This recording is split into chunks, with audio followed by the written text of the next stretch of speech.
예배에 나오신 우리 성도님들을 사랑하고 축복합니다. 그리고 온라인으로도 함께 예배한 우리 성도님들도 주님의 이름으로 축복합니다. 우리가 지난 시간에는 다윗의 삶이 기적, 충성, 그리고 그런 긍정적인 요소뿐만이 아니라 실수와 아픔이라는 부정적인 그런 조각들까지도 포함하여 완성한다는 것을 우리가 지난 시간에 나누었습니다. 오늘은 어찌 보면 그 실수의 정점에 있는 이 다윗의 인생에서 가장 좀 논란이 많고 아픈 사건 중 하나인 이 인구조사, 그로 인한 재앙에 대한 이야기를 우리가 함께 나누려고 합니다. 오늘 사실은 이 본문에서 중요한 좀 질문이 있어요. 먼저 왜 다윗은 인구조사를 했을까? 그리고 하나님은 왜 이토록 그 인구조사에 무섭게 징계하셨을까? 그리고 우리는 이 사건을 통해서 무엇을 배워야 하는가? 오늘 우리가 이 본문을 통해서 얻을 수 있는 그런 것들이죠. 먼저 한번 1절을 한번 보십시오.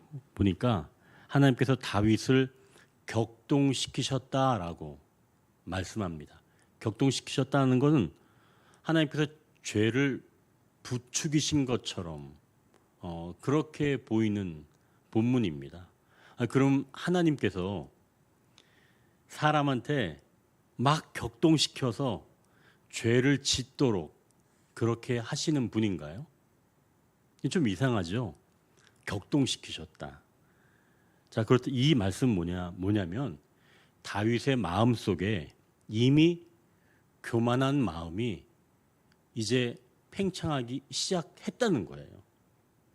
그래서 하나님은 그것을 꺾어버리지 아니하시고 그냥 내버려 두셨다는 것을 의미하는 겁니다. 그러니까 다윗의 마음이 교만으로 차기 시작을 했을 때 그것을 내버려 두셔서, 즉 격동시키셔서 그가 스스로 그 일을 하도록 방관하셨다라고 하는 거죠. 그러면 이게 하나님의 문제예요? 다윗의 문제예요? 전적으로 자유의지를 가지고 있는 인간의 문제입니다. 그러니까 격동시키셨다라고 얘기하는 것은 그가 그 일을 하도록 내버려 두셨다는 거죠. 하나님은 징계하실 때 사실은 이러시는 겁니다. 그 악을 꺾지 아니하시고 내버려 두신다는 말씀이죠. 자, 그럼 이제 이 내버려 두실 때 나타나는 중요한 현상 같은 건 하나 있어요. 우리가 그걸 좀 알면은 이거 좀 위험하다라고 하는 것을 알 수가 있겠죠. 그럼 어떤 현상인지 우리가 그걸 좀 보면 좋을 것 같아요. 3절을 한번 보시면 3절을 보면 이게 그냥 이대로 좀 해석하기가 조금 난해한 부분이 있어서 제가 이 3절을 현대인의 성경이라고 하는 그 번역본으로 제가 한번 읽어드릴게요. 한번 들어보십시오. 3절. 그러나 요압은 이렇게 대답하였다. 왕의 하나님 여호와께서 이 백성의 수를 지금보다 100배나 더 많게 하시고 또 왕이 그날까지 사시기를 바랍니다. 그런데 왕은 어째서 이런 일을 하려고 하십니까?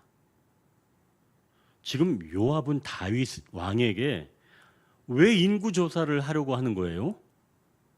인구조사하는 이유를 묻는 겁니다.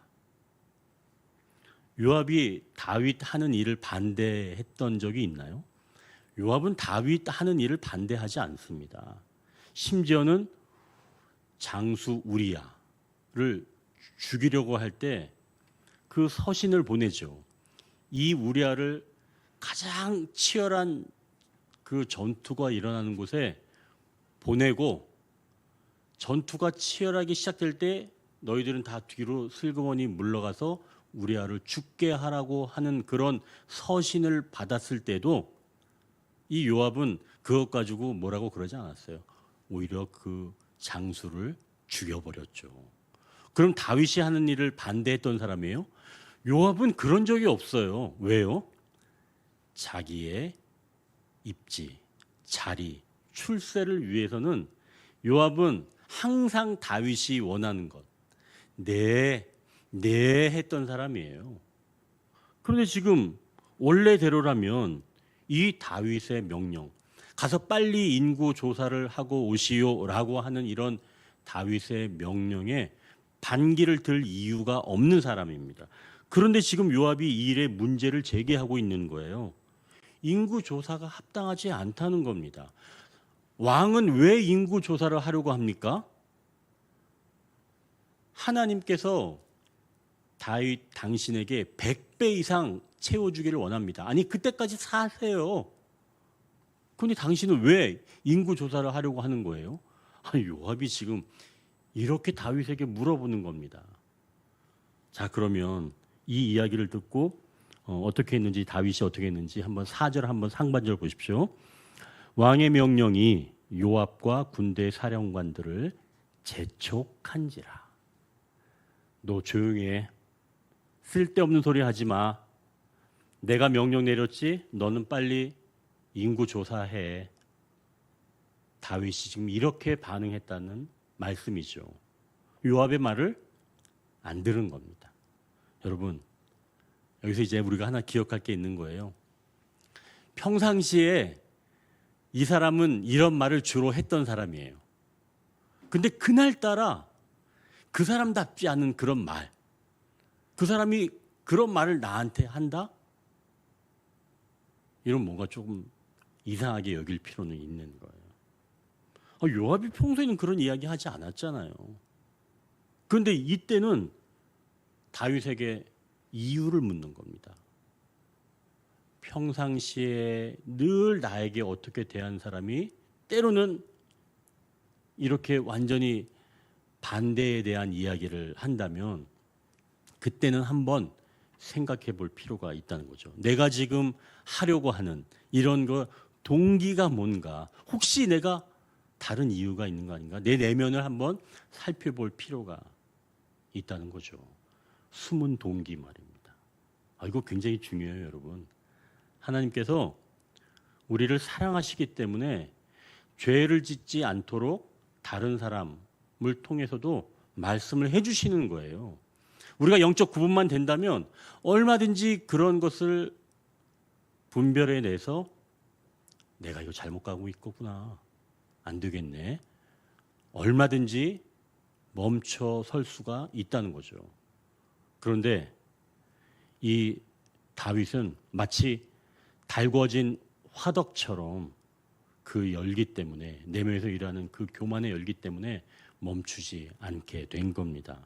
결국 요압이 정말 충성스러운 그런 이야기를 했는데도 그 이야기를 듣지 않게 된 거죠. 자, 그럼 생각할 수 있죠. 아니 도대체 인구 조사가 뭐가 문제예요? 그런 생각 안 들어요, 여러분? 인구 조사 뭐가 문제예요? 인구 조사 자체는 문제는 아니에요. 출애굽기 30장 11절 12절에 이렇게 말씀합니다. 여호와께서 모세에게 말씀하여 이르시되 내가 이스라엘 자손의 수효를 조사할 때에 조사받은 각 사람은 그들을 계수할 때에 자기의 생명의 속전을 여호와께 드릴지니 이는 그들을 계수할 때 그들 중에 질병이 없게 하려 함이라. 이 인구조사는 하나님께서 직접 모세에게 명령하신 내용입니다. 백성을 계수할 때 각 사람에게 뭐를 바치라고 했냐면 생명의 속전을 바치라고 하신 거예요.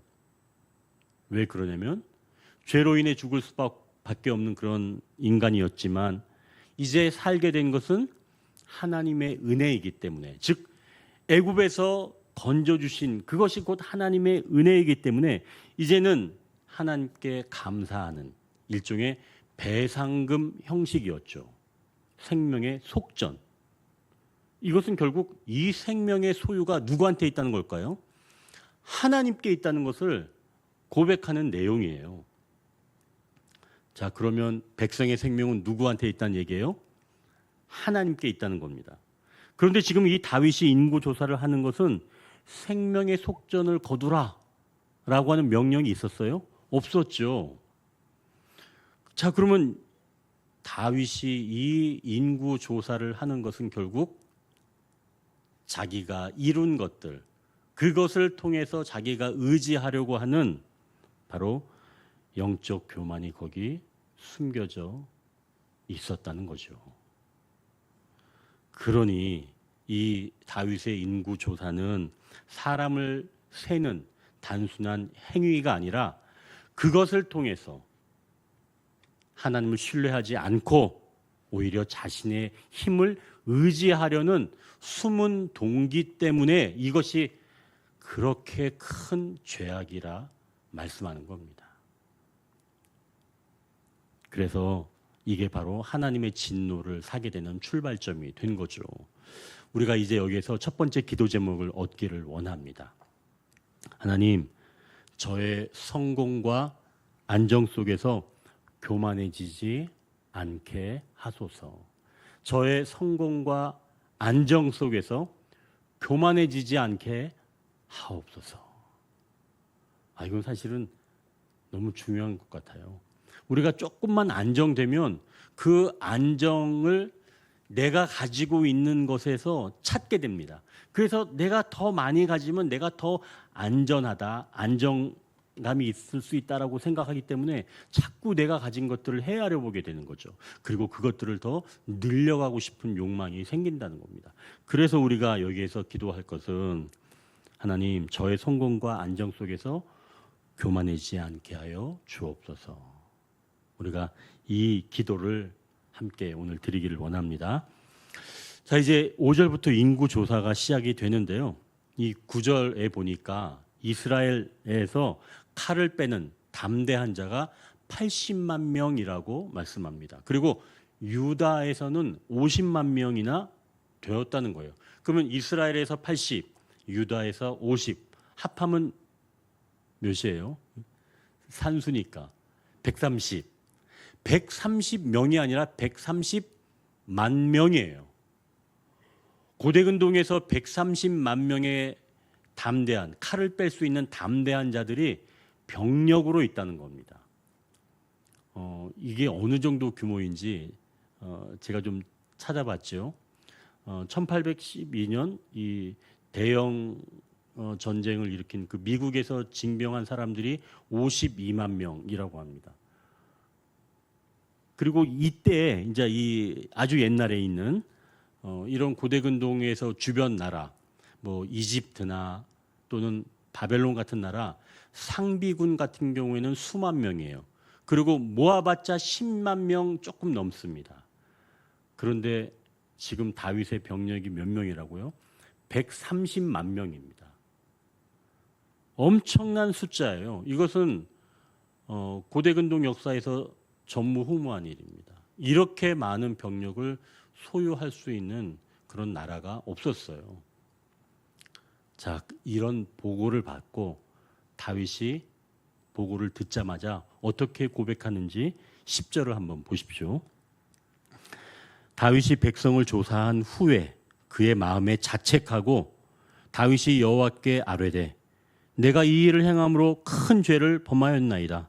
여호와여 이제 간구하옵나니 종의 죄를 사하여 주옵소서. 내가 심히 미련하게 행하였나이다 하니라. 다윗이 지금 너무나 놀랐다는 거예요. 이 병력의 규모는 사람이 모을 수가 없다는 것을 듣고 분명히 금방 깨달아 알게 된 겁니다. 자, 이때 하나님께서 다윗에게 누구를 보내주셨는지 11절을 한번 보십시오. 다윗이 아침에 일어날 때 여호와의 말씀이 다윗의 선견자 된 선지자 갓에게 임하여 이르시되, 지금 다윗에게 누구를 보내주신다고 말씀하나요? 갓. 이 사람이 누구인지 좀 잠깐 우리가 알아야 될 텐데요. 다윗이 예전에 사울을 피해서 도망 다닐 때 아둘람 굴에 숨을 때가 있었습니다. 그때 다윗의 가족들까지 다 모이게 되었는데요. 그때 한 400명 정도의 규모가 되었죠. 그러자 이 다윗이 사울의 칼이 분명히 이곳에서도 나에게 올 것이다 라고 불안한 마음에 모압 왕에게 자기의 부모님도 의탁하고 자기도 그곳에 머물게 되는 그때가 있었습니다. 그때 이 선지자 갓이 다윗에게 이렇게 이야기를 해요. 사무엘상 22장 4절 5절인데요. 한번 들어보십시오. 부모를 인도하여 모압 왕 앞에 나아갔더니 그들은 다윗이 요새에 있을 동안에 모압 왕과 함께 있었더라. 선지자 갓이 다윗에게 이르되 너는 이 요새에 있지 말고 떠나 유다 땅으로 들어가라. 다윗이 떠나 헤렛 수풀에 이르니라. 이 선지자 갓이 다윗이 모압 땅에 숨어 있으니까 너는 여기에 숨어 있지 말고 유다 땅으로 올라가라. 사울이 잡으려고 하는데 다윗에게 너 유다 땅으로 올라가라 이렇게 명령을 내렸던 사람이 바로 갓 선지자였어요. 그리고 함께 했죠. 그럼 다윗이 가장 위험한 때에 갓 선지자는 함께 했던 인물입니다. 여러분, 우리 인생에서 어려운 때 함께 한 사람들을 나와 함께하고 내 옆에 있는 사람 여러분 우리가 잊을 수 있어요? 그런 사람은 잊지 못하죠. 저도 제가 어려울 때 함께했던 사람은 제가 잊지 못합니다. 그래서 저는 그 사람이 제 옆에 늘 항상 있어요. 그래서 저는 그 사람을 보면 늘 고맙고 합니다. 근데 만약에 그 사람이 나한테 항상 잘못된 길을 가려고 할 때 이야기를 해줬던 사람인데 나를 위해서 조언해 준 사람인데 하나님은 바로 그 사람을 지금 다윗에게 보내주신다는 거예요. 그럼 이제 어떤 의미인지 알겠죠? 내가 가장 힘들 때 나를 떠나지 않고 내 옆에서 함께 해주면서 조언해 줬던 바로 그 사람을 보내줘서 나에게 말씀하시면 그 말이 얼마나 진실된 말일까요? 그럼 그 말 잘 들어야 돼요? 안 들어야 돼요? 잘 들어야 되겠죠. 요압 장군의 말은 안 들었잖아요. 그 사람은 워낙 기회주의자이다라고 생각을 했기 때문에 다윗이 무시할 수 있었다면 이제 갓 선지자가 왔을 때 얘기하는 것은 무시하지 못할 겁니다. 아마 하나님께서 이런 마음 때문에 갓 선지자를 보내주셨겠지요. 그런데 여러분, 이 갓 선지자를 부르는 수식어가 있어요. 거기 보니까 선견자가 된 선지자 갓이라고 이야기를 합니다. 자, 성경 다른 곳에서 선견자, 선지자 이런 구분은 잘 하지 않습니다. 그런데 지금 이 본문에서만큼은 선견자가 된 선지자라고 구분을 짓고 지금 말씀을 하는 거예요. 그럼 뭔가 좀 의미가 있다는 거겠죠. 선지자는 하나님의 말씀을 맡은 자로 하나님의 말씀을 대언하는 사람이 선지자입니다. 그래서 보통은 나비라고 이야기를 하죠. 그러나 선견자는 좀 다릅니다. 선견자는 하나님의 계시를 보는 자를 말씀해요. 자, 그렇다면 선지자였던 갓이 선견자가 되었다는 말씀은 그가 단순히 말씀을 전하는 사람을 넘어서 이제는 하나님의 뜻과 미래를 보는 그 영적 깊이가 더욱더 깊어지고 넓어졌다는 것을 말씀하는 것이라 우리가 읽을 수가 있다는 거죠. 이것은 다윗이 가장 어려웠던 시기에 함께했던 이 갓이 이제는 선견자로서 하나님의 진노와 심판을 명확하게 볼 줄 아는 그런 영적인 안목이 열려 있는 바로 그러한 선견자가 되었다는 것을 말씀하고 있는 겁니다. 결국 선견자가 된 갓은 영적 진보를 이뤘다는 거예요. 그럼 이제 왜 이 표현을 썼는지 알 수 있죠.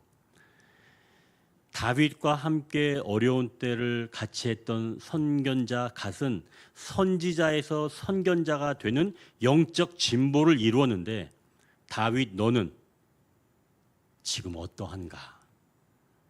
라고 그에게 묻는 겁니다. 너는 영적 진보를 이루고 있는가? 라고 물어보시는 거예요. 그런데 다윗은 영적 진보를 이뤘어요? 아니죠. 오히려 하나님께서 주신 그 결과들을 통해서 그것을 의지하려고 하는, 그것을 마치 의지하려고 하는 교만한 데에 빠지게 된 거죠. 영적 진보가 아니라 영적 후퇴를 하고 있는 다윗의 모습을 알게 하시는 바로 그러한 구절로 우리가 읽어낼 수가 있다는 것이죠. 결국 그 선견자를 보고 네가 지금 뒤돌아가고 있는 너의 모습을 바라보라 라고 하나님께서 말씀하시는 것 아닌가 하는 것이죠. 자, 이제 갓 선견자가 세 가지 재앙을 말하고 있습니다. 그 중에서 한 가지 재앙을 택하라고 말씀하는데요. 13절을 한번 보십시오. 첫 번째 재앙은 이스라엘 나라에 임할 7년 기근을 선택하는 겁니다. 또 두 번째 재앙은 다윗의 적수가 나타나서 그 원수에게 3개월 동안 도망 다니는 것입니다. 그리고 마지막 세 번째 재앙은 3일 동안 전염병이 일어나는 거예요. 다윗이 이 세 가지 재앙 중에서 어떤 것을 택했나요? 바로 세 번째인 3일 동안 전염병이 일어날 것을 택한 겁니다. 그러니까 첫 번째와 세 번째는 모두 백성들에게 일어나는 재앙이에요. 두 번째는요, 다윗 개인에게 일어나는 재앙입니다. 자, 그런데 지금 다윗은 자기에게 일어나는 재앙이 아니라 백성에게 일어나는 재앙을 택한 겁니다. 다윗이 130만 명이라고 하는 그 군사를 계수해 보면서 자기의 업적을 생각했지만 다윗이 백성을 사랑하는 자들이 아니라 오히려 자기가 이룬 결과물로만 봤다는 것을 우리가 이 부분에서 보면 정확히 알 수가 있는 거죠. 그러니까 이 다윗은 3일 동안 전염병이 일어날 것을 선택한 겁니다. 이것은 죄의 결과가 얼마나 무서운 건지 이 다윗이 알지 못한 결과이죠. 오늘 새벽에도 창세기 본문으로 우리가 나눴는데요. 거기에서도 이와 같은 말씀이 나옵니다. 요셉의 형들은 요셉을 굉장히 미워했죠.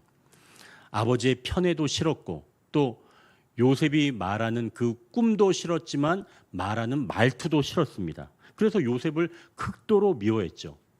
아니, 요셉이 한 5일 동안 걸어서 형들을 세겜을 지나 도단까지 찾아왔는데 형들은 그 요셉이 오는 모습을 보고 우리가 쟤를 죽이자라고 해서 결국은 구덩이에 빠뜨립니다. 그 구덩이에 빠뜨려 놓고도 형들은 옆에서 식사를 하는 극악무도함을 보여주죠.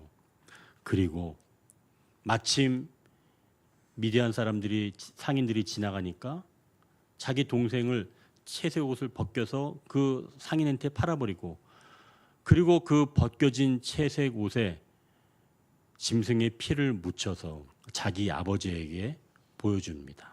이게 혹시 요셉의 것은 아닌가요? 자기네들과는 아무런 상관이 없는 것처럼 보여주는 거죠. 그러자 이 야곱이 즉시로 알아봅니다. 이것은 요셉의 채색 옷이다. 내 아들이 짐승에 찢겨 죽었구나. 그러면서 통곡하는데 이 요셉의 형들은 아버지가 이럴 줄은 몰랐죠. 그냥 아들들이 많으니까 뭐 그 중에 한 명 없어졌으니까 뭐 조금 하다가 뭐 그냥 눈물을 멈추시겠지 했는데 그게 아니었던 겁니다. 그리고 그 아들이 내려간 스올에 내가 내려간다라고 그냥 발버둥 치는 거예요. 이때 아들들은 너무 놀랐습니다. 자기들의 죄가 이렇게 아버지에게 큰 아픔인지 통곡인지 몰랐던 거죠. 오늘 다윗도 마찬가지입니다. 다윗도 그걸 잊어먹었던 거예요. 그 죄의 심각성 말입니다. 그러니 죄의 심각성을 깨닫는다면 우리가 죄를 얼마나 미워하고 또 멀리해야 하는지 알게 되는 거죠. 그래서 이제 두 번째 기도 제목은 죄의 심각성을 깨닫고 죄를 멀리하게 하옵소서. 여러분, 죄의 심각성, 우리가 이것을 잊지 말아야 합니다. 죄의 심각성, 그리고 그 죄를 멀리하옵소서. 우리의 교만과 육체적인 정욕이 무엇인지 알게 하셔서 우리의 죄로 인해서 다른 사람이 고통받지 않게 하옵소서. 우리가 이렇게 기도해야 하는 줄 믿습니다. 이제 다윗이 세 번째 재앙을 선택을 했는데요. 하나님의 천사가 이스라엘 전국에 전염병을 일으키게 된 겁니다. 15절을 보면 아침부터 시작해서 이스라엘 백성의 죽은 자가 몇 명이라 그래요? 15절 보니까 7만 명이라고 이야기합니다. 이 일이 너무나 끔찍해서 지금 16절을 보니까 하나님이 안타깝게 여기셨다고 지금 말씀하는 내용이 있어요. 결국 한 사람의 죄가 지금 모든 사람에게 영향을 미친다는 것을 말씀하는 거죠. 그때 하나님께서 천사들의 손을 멈추게 하셨습니다. 그런데 이걸 지금 그냥 멈추게 하실 수 없어요. 이제 천사들이 어디에서 멈췄는지 16절 하반절, 우리가 이 16절 하반절은 천사에게 이르시되, 이쪽 부분부터 우리가 같이 한번 읽겠습니다. 천사에게 이르시되 족하다, 이제는 내 손을 거두라 하시니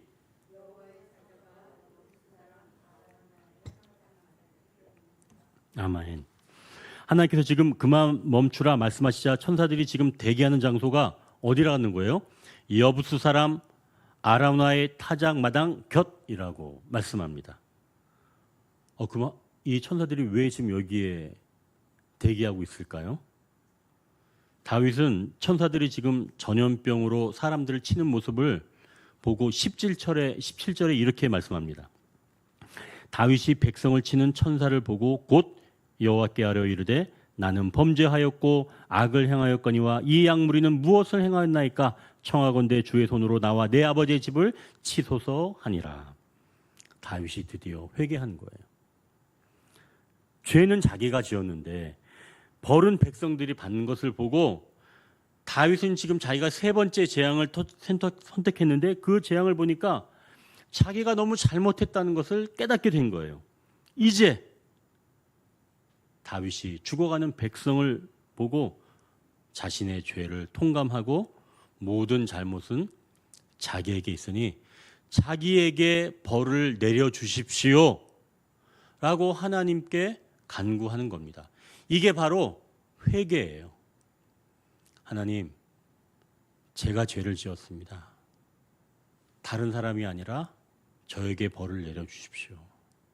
저들은 아무런 잘못이 없습니다. 이게 바로 회개입니다. 이 진정한 회개의 모습이 나타났는데요. 잠시 전 그 천사들이 머물렀던 곳, 그게 아라우나의 타작 마당이었죠. 자, 선견자 갓이 오늘 본문 아니지만 18절에 이렇게 말씀합니다. 이날에 갓이 다윗에게 이르러 그에게 아뢰되 올라가서 여부수 사람 아라우나의 타작 마당에서 여호와를 위하여 제단을 쌓으소서 하매.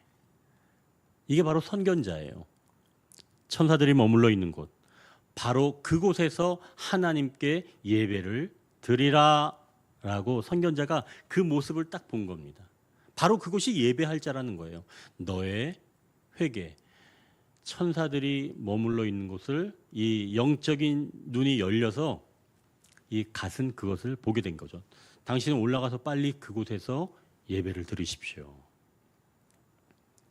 그게 곧 회복의 예배요, 새로운 출발의 예배입니다. 바로 이곳이 나중에 솔로몬 성전의 터가 되는 거예요. 자, 그러면 하나님은 진노 중에도 이렇게 회개의 길을 열어두십니다. 또한 그 회개의 길을 통해서 더 새로운 길을 하나님께서 열어가시는 거예요. 인간은 잘못하지만 만약에 인간이 회개한다면 하나님께서는 그 회개를 통해서 새로운 길을 열어가시는 줄 믿으시길 바랍니다. 자, 이제 세 번째 기도 제목인데요.